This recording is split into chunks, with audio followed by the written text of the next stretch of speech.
All right, cats and kittens. When last we saw our masked crusader, also known as May, we were talking about acceleration. So now we're going to look at some graphs, so you guys understand how to read the graphs, what to be looking for, and things of that nature. So in this case, you're looking over here at the y-axis. Remember, we talked about rise over run, right? When we talked about that. So this is going to be distance. This is going to be time. This could also be velocity. So just keep that in mind. It could be velocity in time or distance in time. You need to make sure that you're looking at your graph to understand what you are trying to figure out. Okay. So when you look at this graph, because it's distance and time, as you see, this line right here is going to be the speed is increasing, but it's increasing at a constant rate. Okay.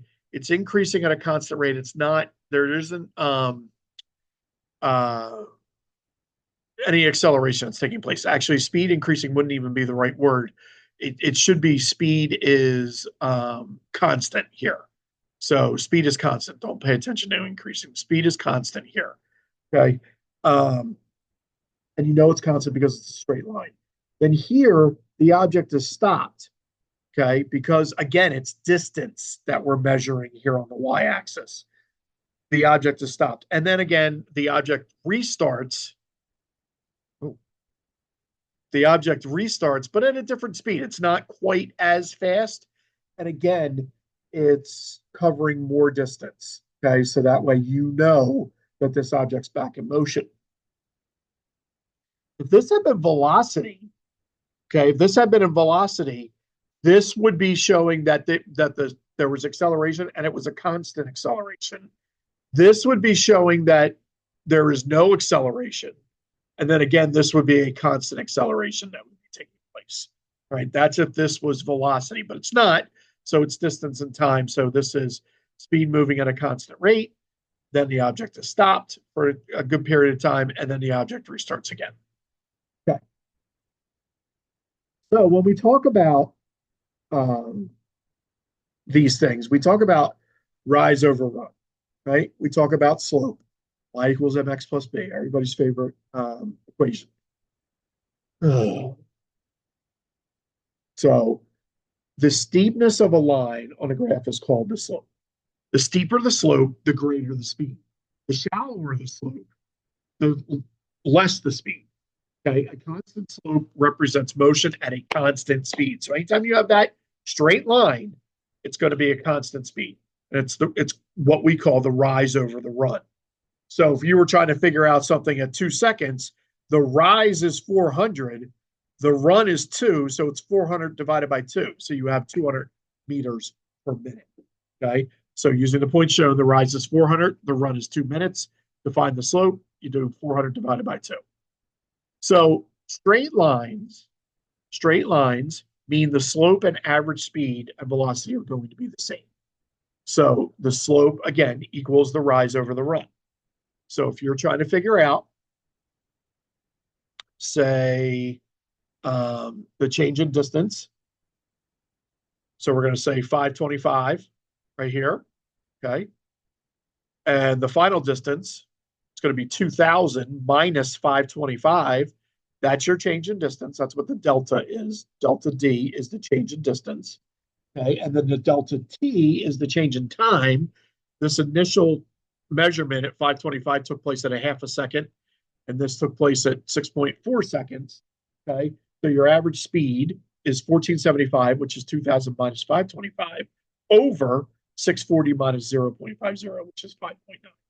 And your average speed ends up being 250 meters per second. Okay. So straight lines are easy. But what velocity is that constant? What if it turns around? What if it flattens out? Curves at the steeper means the speed or velocity is increasing, and that means there's acceleration taking place.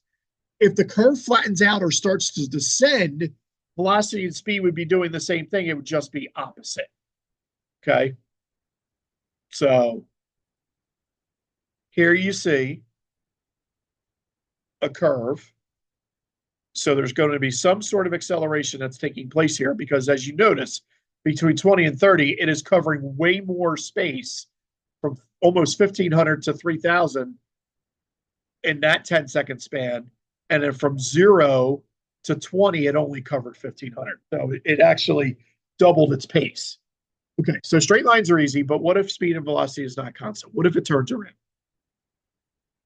Curves, if they are getting steeper, that means speed and velocity is increasing.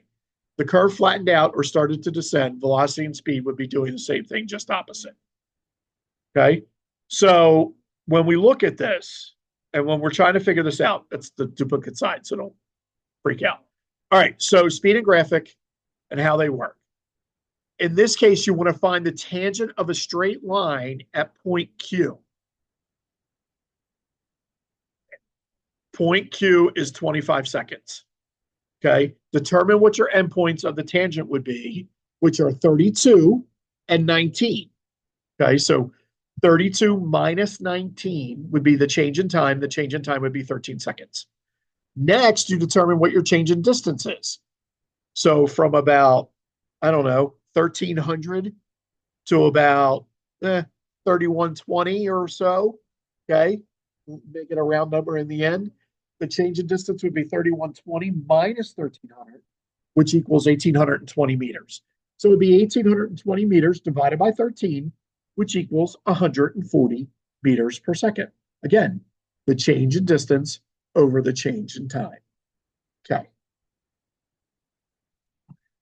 So when we're talking about distance over time, we're talking about these different graphs. These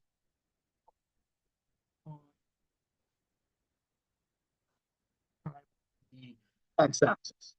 Okay. What do you know equals d over t? Okay. We know it's speed or velocity, right?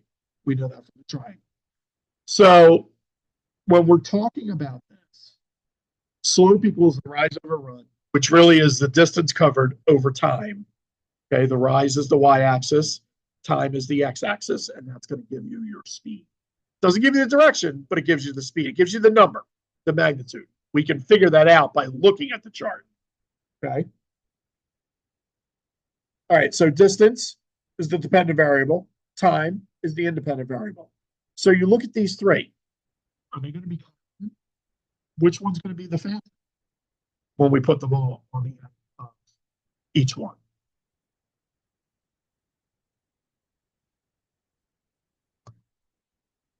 One there, and one there. Okay. So keep in mind, rise over run.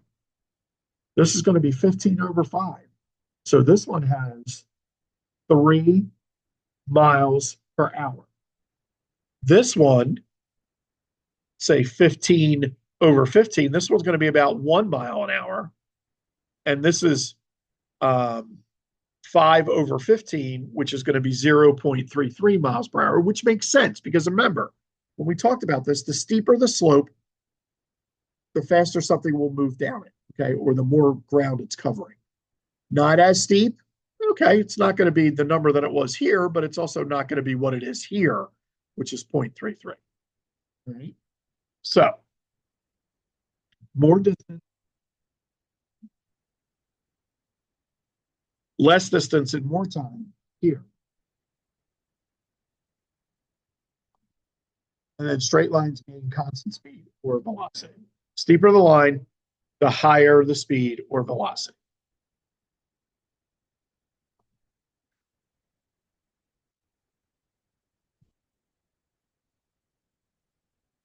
So here we have graph types. So this type of graph, straight lines represents constant speed or velocity. It doesn't change, and at any point on the line, that's the same speed or velocity.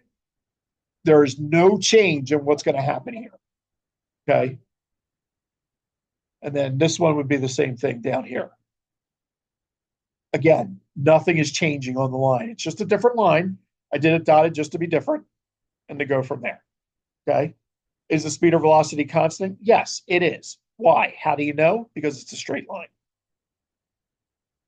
All right. But the value will be less than that of the red line. So this graph represents constant speed. What are they asking for? Barb, is it for the Tennessee trip?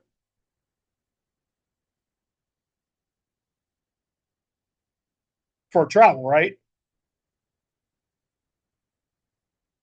When's the last race? Yeah, I would give him that. I would give him that. That's a travel day. It might not have been a Sunday race.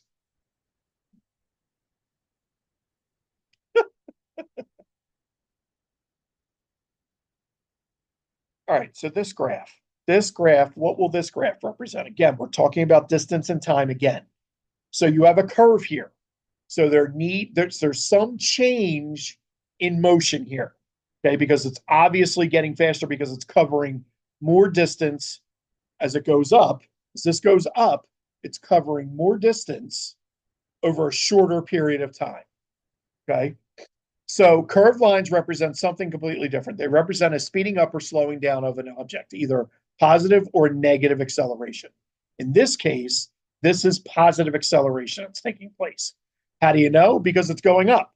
Okay. This graph represents positive acceleration. Okay. What will this graph represent? This graph represents what? You have what looks to be appearing to be constant motion here in the beginning. Okay. And then what's starting to happen? It looks like it's slowing down, slowing down, slowing down. It may have even come to a stop because if this truly flattens out, this would mean that no distance is being covered, time is going on, so the object would be at rest. All right. So curved lines represent something. Again, that's what we said on the last slide. But this case, it starts out constant and then flattens out. And because it flattens out here, it's going to be a negative acceleration, but positive. This represents negative acceleration, but also positive movement because the motion was positive. It was going, you were gaining distance until it was starting to slow down, right? This graph, there's about, I think, 3 more after this. So what's happening here? We're back to a straight line. So right away, you know speed and velocity will be constant. But what about the direction? What's happening here? Okay. The y value is traveling back to the origin. So the motion is going to be backwards. So really, this distance should be displacement. Because what do we know about distance? Distance can be negative.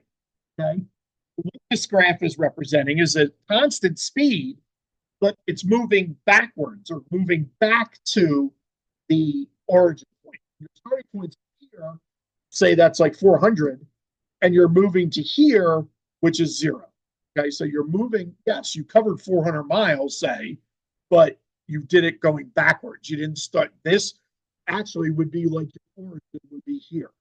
Okay, but really we know the origin is always down here where the x and y axis meet. Okay.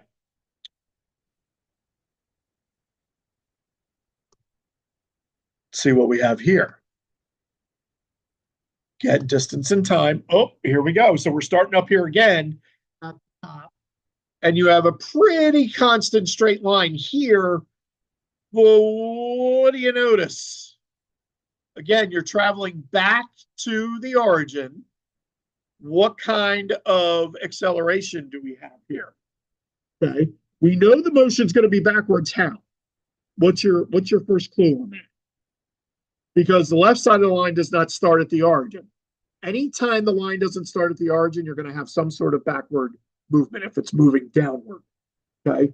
So the left side of the line does not start at the origin. It starts above the origin and works its way back to it. So that way you know the motion's going to be backwards. Okay. So this graph represents negative acceleration. Why? Because this starts to flatten out, right? You had a constant speed here, but then it starts to curve and it starts to flatten out a little bit here.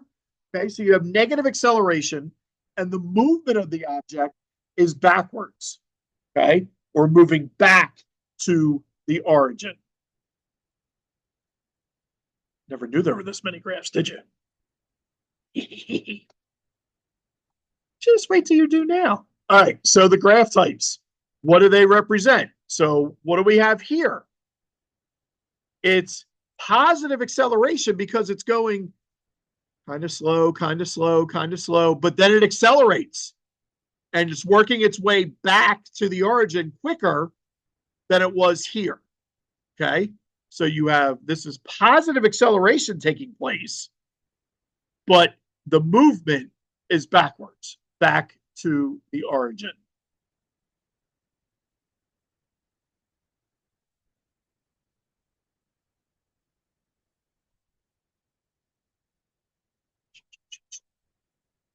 What do we got here? Oh, a straight line. Is this moving? No, no distance is being covered, but time is moving on. So therefore, this graph represents an object that has stopped moving. No distance is being changed, but time continues to move on. All right, that's it. You need to know, you need to be able to make sure that you are able to do and identify these graphs. Because if you're not able to identify the graphs, you're going to be in big trouble going forward. And you need to make sure you realize that this is the x-axis and y-axis are distance and time. If it's velocity on the y-axis, that's a different story. We'll talk more about that in a little bit. But we need to make sure that we're paying attention to what the graph types are and what motion and what acceleration is taking place, right? Peace.